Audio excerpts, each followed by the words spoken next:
Hello friends, எல்லாருக்கும் வணக்கம். இன்றைக்கி நம்ம சேனலில் என்ன வீடியோ பற்றி பார்க்க போகிறோம் அப்படின்னு பார்த்தீங்கன்னா, ஆன்லைன் மூலமாக உங்களுடைய ரேஷன் கார்டை எப்படி நம்ம ரீப்ரிண்ட் கொடுக்கறது அப்படின்னு நம்ம பார்க்க போகிறோம். இன்கேஸ் உங்களுடைய ரேஷன் கார்டு வந்து தொலைஞ்சிடுச்சு அப்படின்னா, ஸோ ஆன்லைன் மூலமாகவே நீங்கள் வீட்டில் இருந்தபடியே அப்ளை பண்ணி போஸ்டல் மூலமாக வாங்கிக்கலாம்.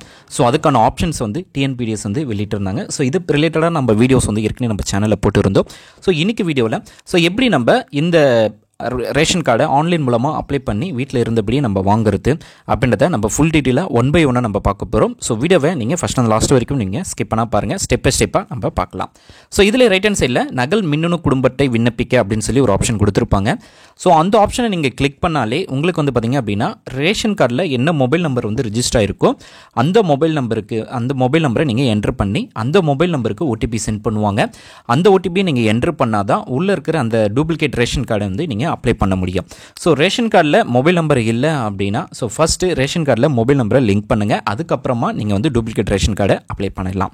ஸோ ஃபஸ்ட்டு நம்ம ரேஷன் கார்டில் என்ன மொபைல் நம்பர், அதாவது எந்த ரேஷன் கார்டு தொலைஞ்சிருச்சோ அந்த ரேஷன் கார்டுடைய மொபைல் நம்பர் ரிஜிஸ்டர் ஆகிருக்க மொபைல் நம்பர் கண்டிப்பாக என்ட்ரு பண்ணிவிட்டு அவங்க ஓடிபியும் என்ட்ரு பண்ணுங்கள். அந்த ஓடிபியை நீங்கள் என்ட்ரு பண்ணிங்கன்னா ஒரு 300 செகண்டுக்குள்ளே அந்த ஓடிபி வந்துடும். அந்த ஓடிபி என்ட்ரு பண்ணாலே உங்களுக்கு வந்து அடுத்த ஸ்டெப்ஸ் வரும். ஸோ இந்த ஸ்டெப்ஸில் வந்து முக்கியமாக நீங்கள் பார்க்க வேண்டியது பார்த்தீங்க அப்படின்னா, குடும்ப தலைவருடைய பெயர் கண்டிப்பாக தெரியணும். ஸோ அந்த டீட்டெயில்ஸில் அதில் வந்து கேட்டிருப்பாங்க.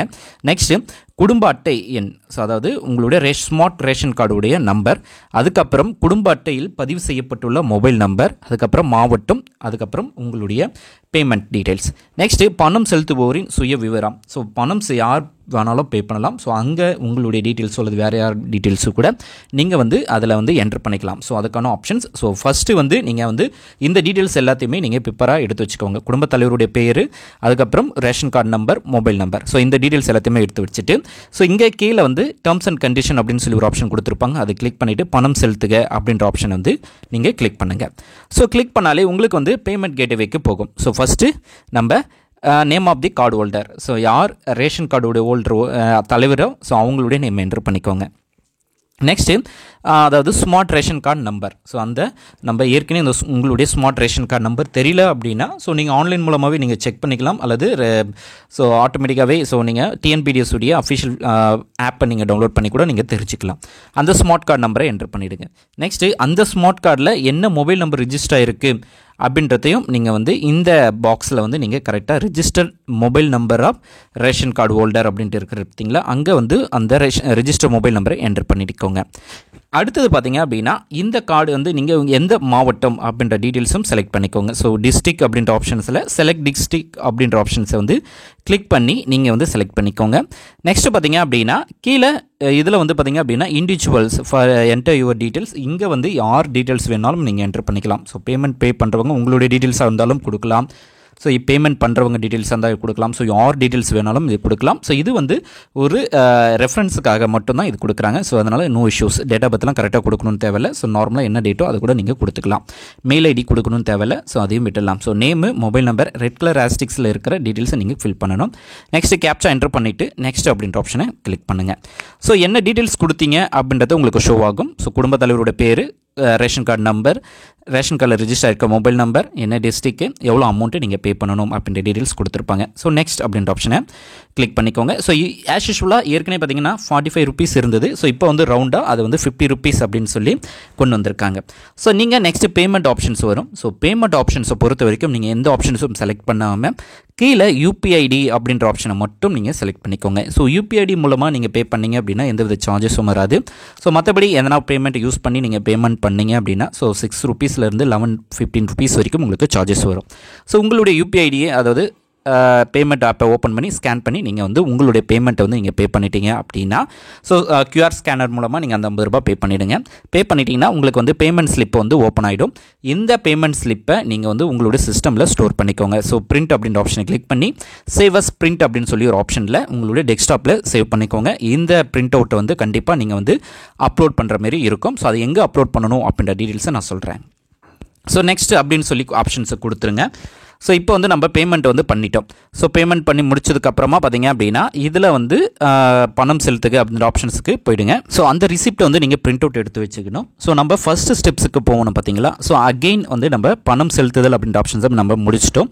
இப்போ வந்து பார்த்தீங்க அப்படின்னா அச்சிடு, அதாவது நகல் குடும்ப அட்டை அச்சிடும் செயல்முறை தொடக்கம் அப்படின்னு சொல்லி க்ரீன் கலரில் இருக்கும் பார்த்தீங்களா, அந்த ஆப்ஷன்ஸை வந்து நீங்கள் கிளிக் பண்ணணும்.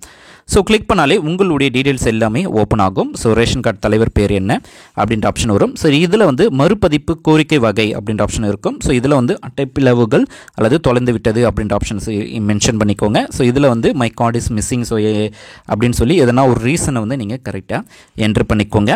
என்ட்ரு பண்ணிவிட்டு ஸோ குறிப்பு எண், அதாவது நீங்கள் பேமெண்ட் பண்ணும்போது உங்களுக்கு வந்து ஒரு பிடிஎஃப் ஃபைல் ஓப்பன் ஆகிருக்கும். அதில் ரெஃபரன்ஸ் நம்பர் அப்படின்னு சொல்லி இருக்கும், குறிப்பு எண் அப்படின்னு சொல்லி இருக்கும். அந்த குறிப்பு எண்ணை இந்த இடத்துல என்ட்ரு பண்ணணும். ஸோ அதாவது நீங்கள் சேவ் பண்ண அந்த பேமெண்ட்டில் ரெஃபரன்ஸ் நம்பர் அப்படின்னு சொல்லியிருக்கும், அந்த ரெஃபரன்ஸ் நம்பரை இதில் என்ட்ரு பண்ணிடணும். என்னைக்கு பேமெண்ட் பண்ணீங்க அப்படின்ற டீட்டெயில்ஸ் கேட்டிருப்பாங்க, அந்த டேட்டை நீங்கள் கரெக்டாக என்ட்ரு பண்ணிக்கோங்க.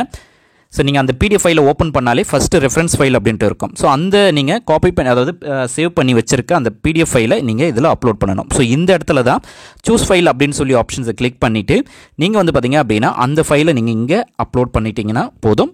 ஸோ கண்டிப்பாக அதில் ரெஃபரன்ஸ் நம்பரை என்ட்ரு பண்ணணும், என்னைக்கு டேட்டு நீங்கள் பே பண்ணீங்க அப்படின்னு டீட்டெயில்ஸ் என்ட்ரு பண்ணணும், அமௌண்ட்டு, அதுக்கப்புறம் அந்த பேமெண்ட் ஸ்லிப்பை நீங்கள் சேவ் பண்ணி வச்சுக்க போகிறீங்களா அதை சூஸ் பண்ணி அப்லோட் பண்ணிவிட்டு சப்மிட் அப்படின்ற ஆப்ஷனை கிளிக் பண்ணால் போதும்.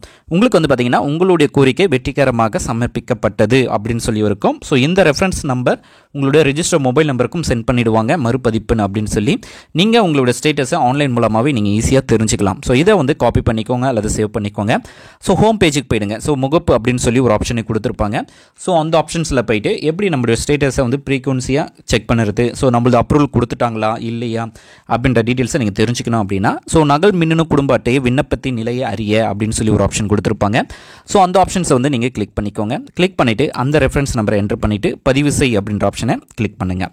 ஸோ இப்போ வந்து பார்த்தீங்கன்னா என்ன ஸ்டேஜில் இருக்குது அப்படின்னா விண்ணப்பத்தின் நிலை பதிவு செய்யப்பட்ட நிலையில் இருக்குது.